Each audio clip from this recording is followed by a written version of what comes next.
เอาไหนมาเอาพอไหม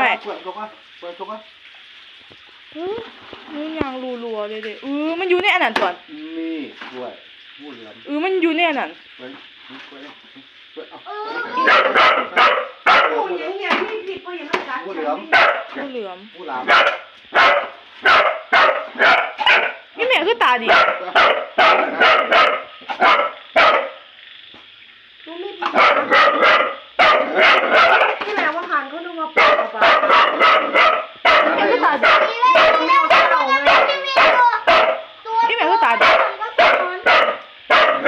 น้าอยู่หลังแม่จริงเอาสายถึงไปแล้วแม่ล้างถ้วยอ่ะจะ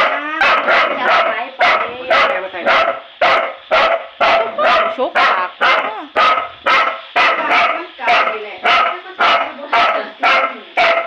เอาไปกล้วยเอากันนะ